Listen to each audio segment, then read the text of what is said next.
Assalamu alaikum. I got a good one for you today. Um, this is probably one of the most dangerous teachings in all of Islam that's going around today, and it's popular today in the 21st century. It wasn't back at the time of the Prophet. In fact, what I'm about to teach on was never mentioned or even thought of back then. But today it's really popular, and it's the marriage to Aisha. The marriage started when she was 6 years old and consummated at 9 years old. And I'm not going to make any comment on exactly you could throw a lot of things out there like the morality of it or anything else, but I'm not going to go there in this video. I will say there's a lot of individuals that have made a lot of videos on this subject. Some of them are true. Some of them are really fabrications. And when I say fabrications, some have went so far as to say that, well, that marriage was not at 6 and 9. That marriage was at maybe 12 or 14 or 16 or one of these ages. And I think of one prominent teacher in particular, Yasser Qadi. No matter what you think about Yasser Qadi gets it right on this subject, and he says you just got to suck it up. Those of you that want to go out and you want to speak to people, and if you're going to speak to knowledgeable people, you're going to hear this. It's going to come up. Of course, a lot of Christians and a lot of people out in the public, they don't know these things, and you don't bring these things up. I guess that's the way it works for most, anyway. But they find them out later after they go down the road of Islam, and maybe they take a shahada, and then they start to learn these things, and they start to say, "Wow, I wish I'd have known that back then." I might have changed my mind. I might have reconsidered. So that's how powerful this is. Now, when I say it's dangerous to spread a falsity. Now, I was at Ramadan, and one night, I always go outside after everyone breaks the fast, and the prayer, and then everybody's outside, have a meal, and then they leave from there to go out and smoke cigarettes. Well, I like to go out there and listen to the ones that are smoking cigarettes, because they talk back and forth, and you get to learn things. And for what other reason would I stand next to a smokestack? I mean, other than to learn something.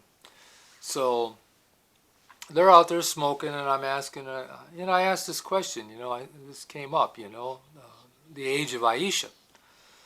Well, one individual was asking me various questions before that, and he wanted to know why, what was the main thing, the main reason that I came to Islam, and I had relayed that. I mean, I got 41 videos. If you want to know the main reason, I mean, you can go and watch one of those videos. But he wanted the quick answer, and the quick answer is monotheism, and that's the answer that everyone should have. It's not because there's immorality in the Bible, or the Bible's not right, or any of these other things. It's the monotheism. All right, we believe in one God.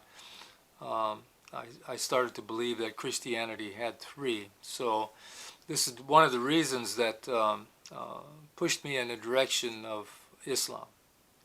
It was either that or Judaism, and I wouldn't have made much of a Jew, so I thought I would try Islam and start to study.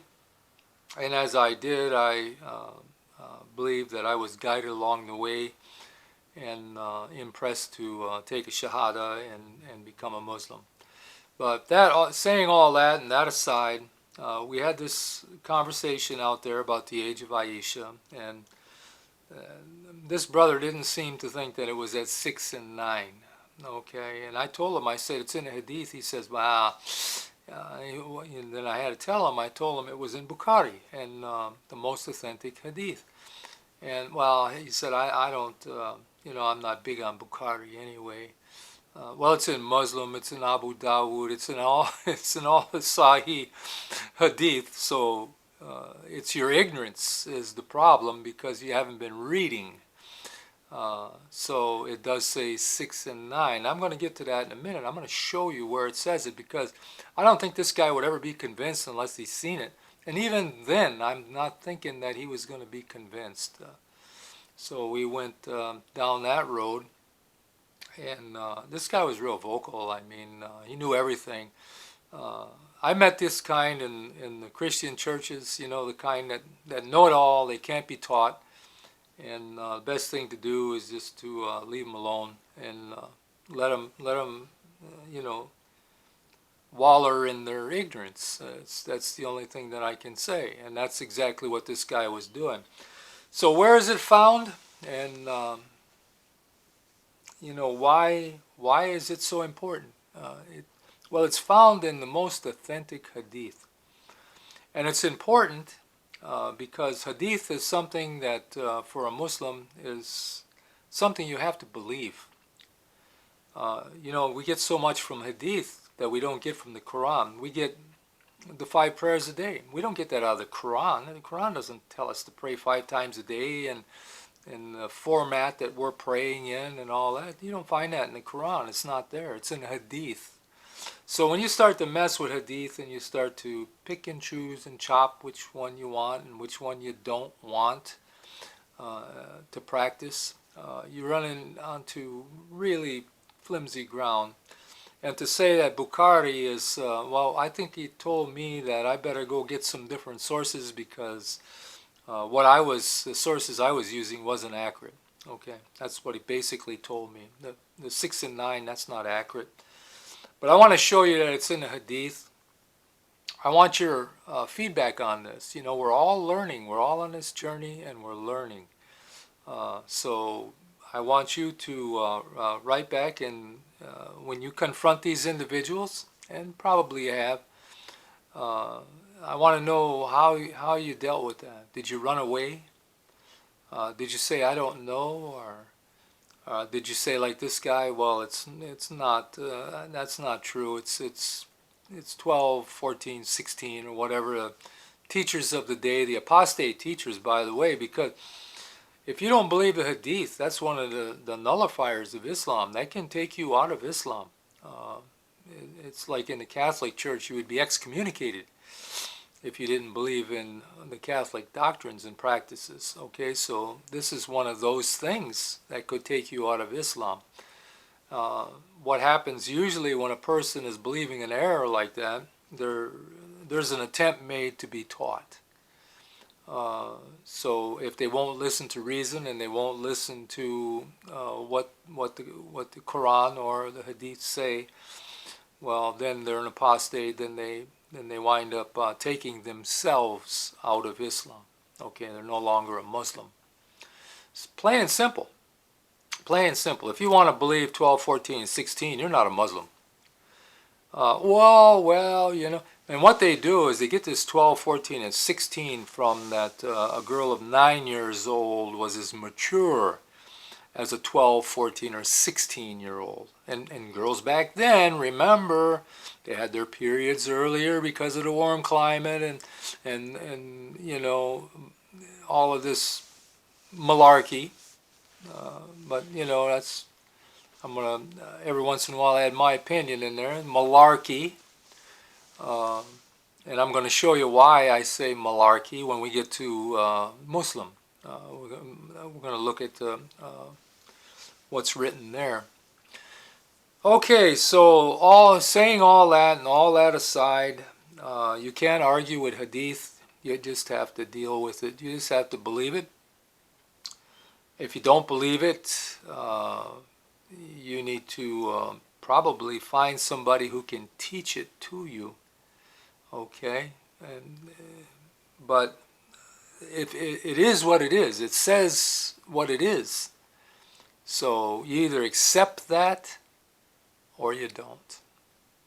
So what these guys are trying to do with this 12, 14, and 16 thing is they're trying to justify the age by saying she was mature, or people back then were more mature than they are today. And I don't know about that. I mean, people back then were married off younger, that's true.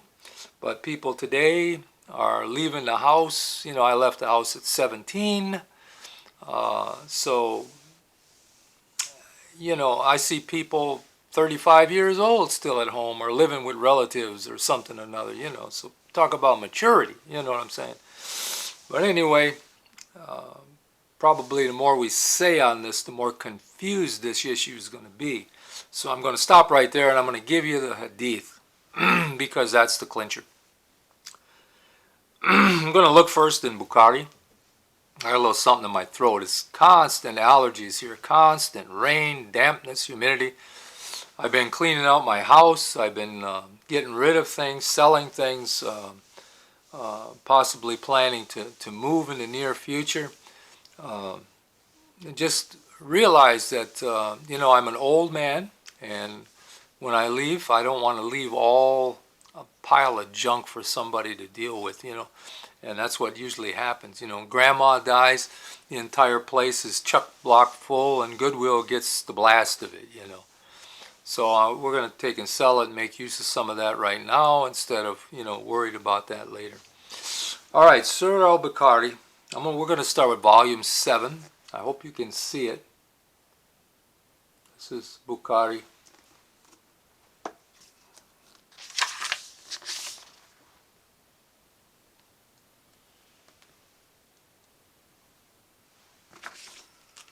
Just to make sure that you see it's authentic. Now what this is the English translation. It has the English and the Arabic. So it's not just pure Arabic. But this is in 5158. 5158. I got it marked. See that little arrow to it? Alright, 5158, narrated Urwa. The Prophet wrote the marriage contract with Aisha when she was 6 years old and consummated his marriage with her while she was 9 years old. And she remained with him for 9 years. Okay. Plain and simple. Do you need somebody to interpret that? Do you need, some scholar from Medina to tell you what that means? You know, if it was just one single hadith, you know, maybe it was translated wrong or something or another. That would be one of the things that I would look for if it was only in one place. But when it's everywhere, everywhere you look throughout hadith, this is the same thing. Now, the only difference is whether the marriage contract was written at 6 years old or 7 years old. Okay, that's the only difference. But they all are pretty much standard. So you got volume 7, Bukhari. That's one. Here's volume 5.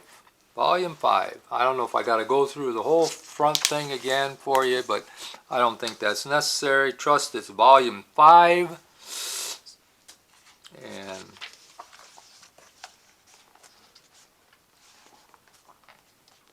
let's look at 3894.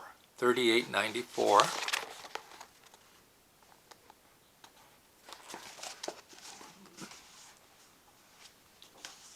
Narrated Aisha. All right.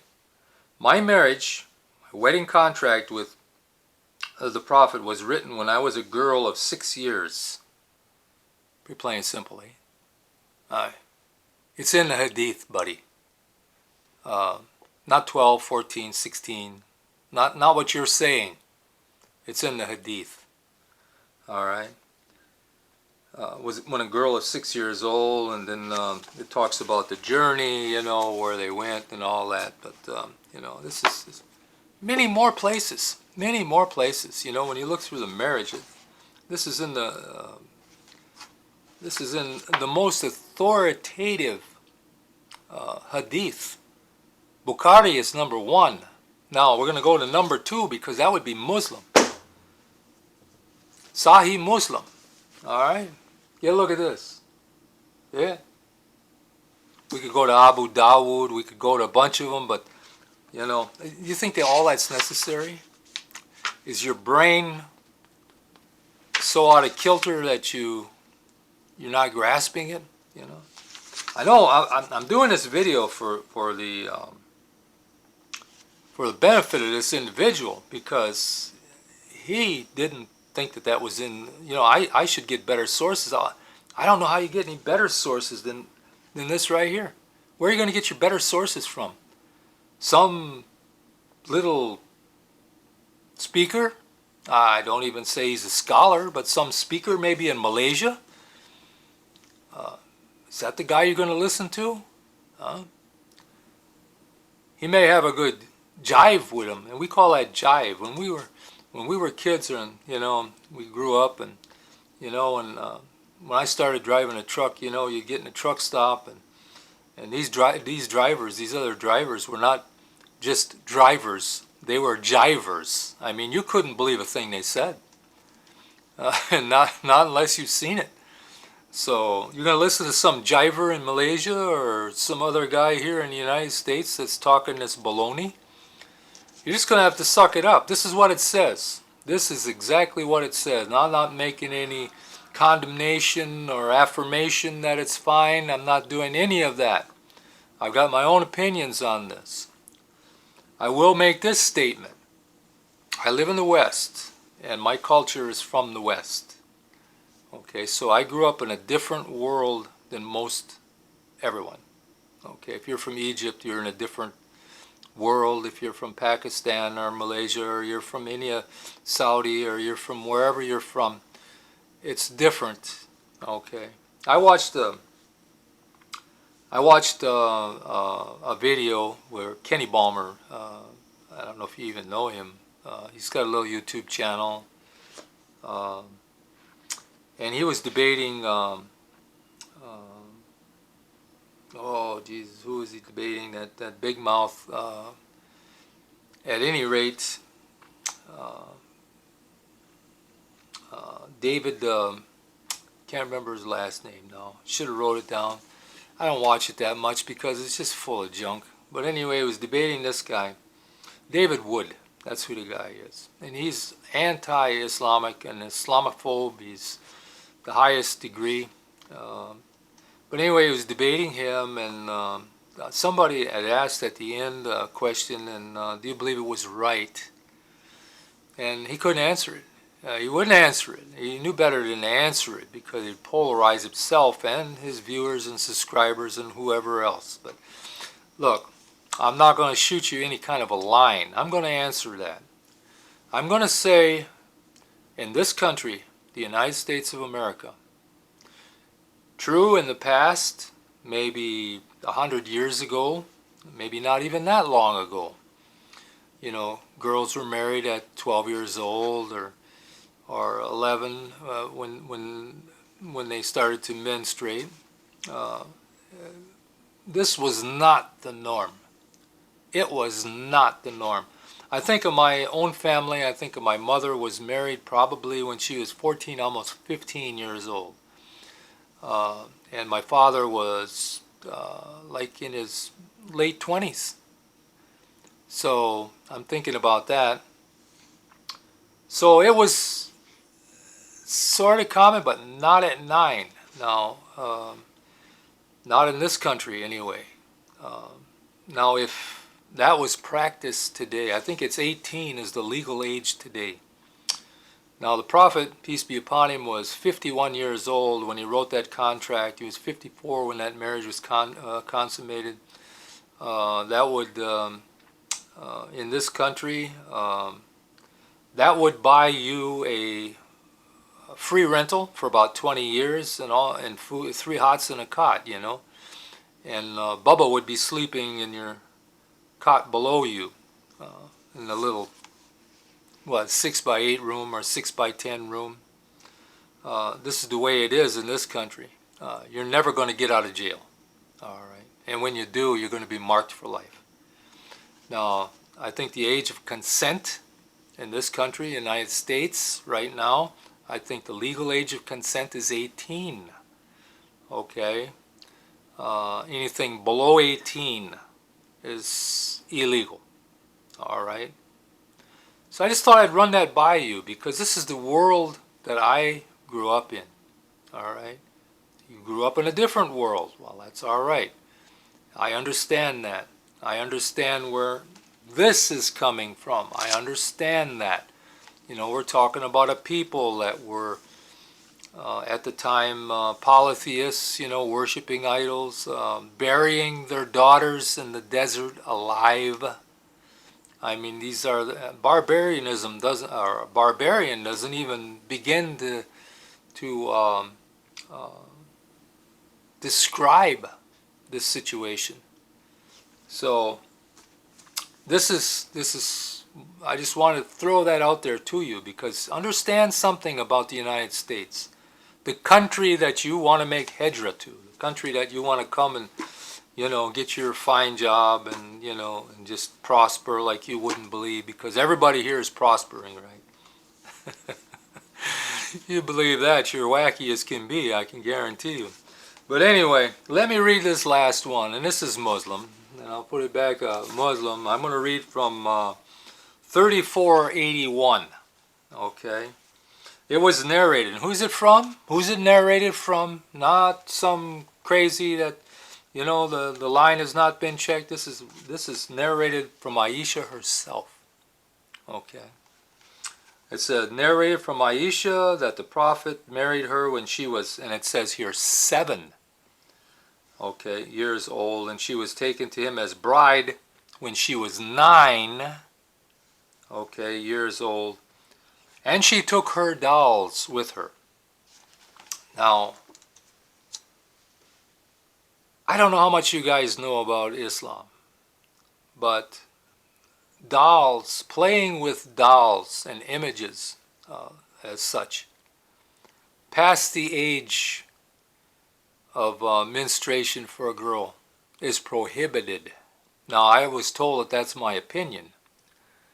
Write me in the comments and tell me what you think, because that's not just my opinion. I can show you that ruling, but I'm not going to go there right now. I want your opinion on that, because this was supposed to be my opinion. All right, playing with dolls after menstruation for a girl is prohibited. So this means that she was prepubescent. All right. So take it any way you want, but here it is, right there. That's it. That's the evidence. This is what you are commanded to believe, not just told and, well, maybe you should do this, or maybe, well, you should believe that. Nah, you are commanded to believe it, okay? And if you don't believe it, you're on that fine line where you're taking yourself out of Iman, for sure, possibly out of Islam. So this is a warning to you. You guys that think 12, 14, and 16 is the age. This is a warning to you. This is authoritative. Those people out there in Egypt or wherever it is, they flap their jaws and, you know, talk all this baloney of maturity or whatever else. When you're taking dolls with you to your marriage, I don't know how mature you are. And it's prohibited to begin with. So the thing that bothered me was not that this guy was ignorant. I mean, I've met ignorant people in the churches I've pastored and everywhere else all my life. There's no,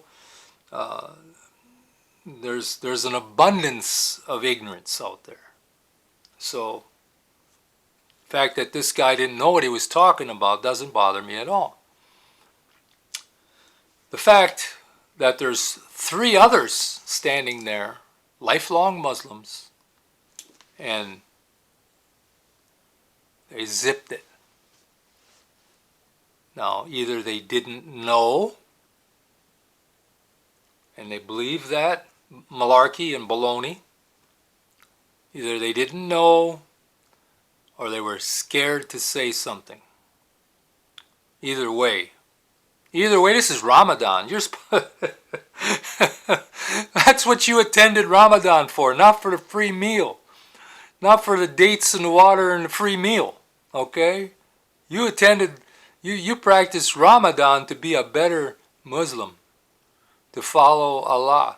All right. This is the last day,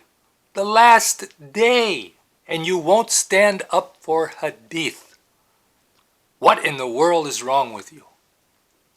What do you got up here? What in the world is wrong with American Muslims? 3 of them. 2 of them made hijrah from Egypt. God knows when. Allah knows when. Only Allah knows. Made the trip here. Another guy, I don't know where he was from. I've seen him around for a few years. So, but anyway, and then one of them came out with the 12, 14, and 16 maturity, not age, but maturity. Well, she was as mature as a 12, 14, or 16-year-old.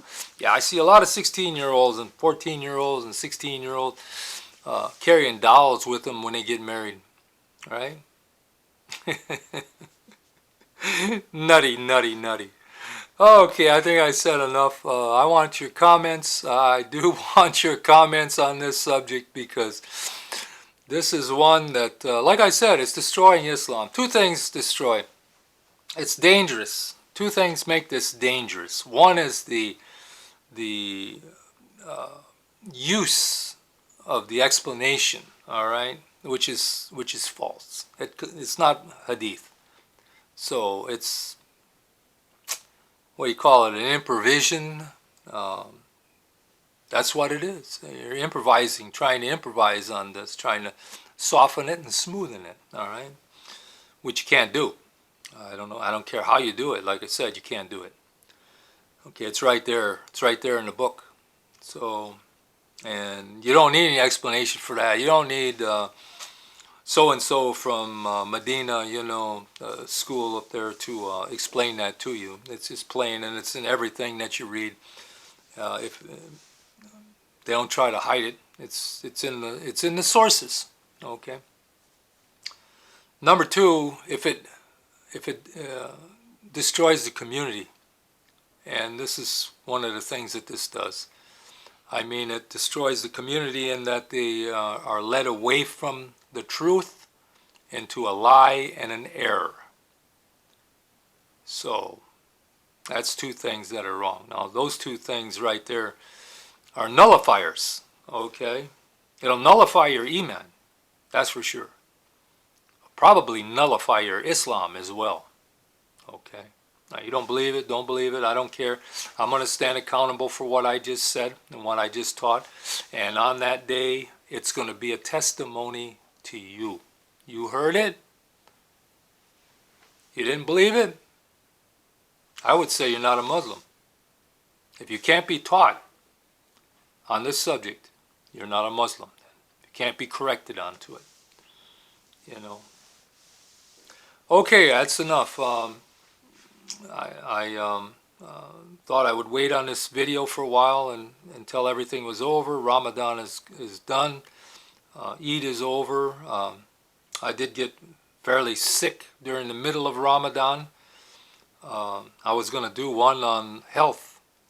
People just don't respect health, man. You got old people like myself.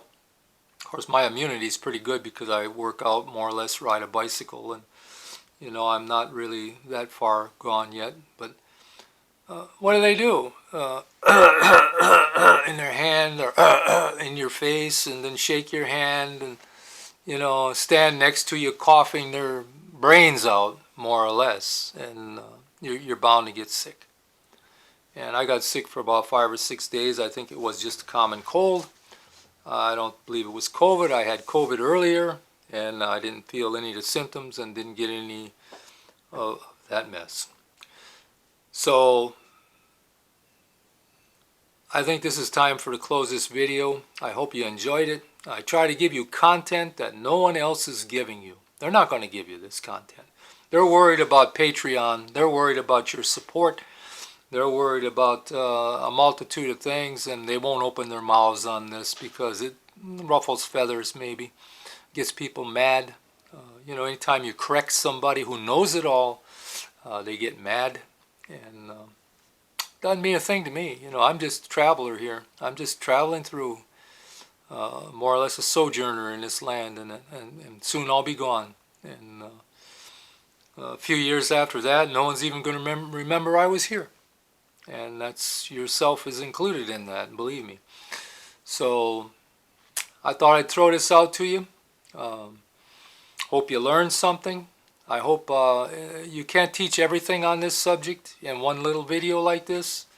So you go ahead and you pick up sources and you study for yourself. And there's a lot of books out there. There's a lot of good imams and sheikhs and scholars all over that are teaching you the truth on this.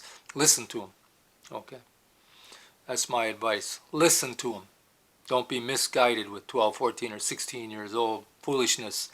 Whatever's going on there in the heads of these people, I don't know. But, alright, I'm done. Assalamu alaikum, brothers and sisters. May Allah protect you and lead you and guide you. And may you have a wonderful and blessed day, you and your family, and have a good week.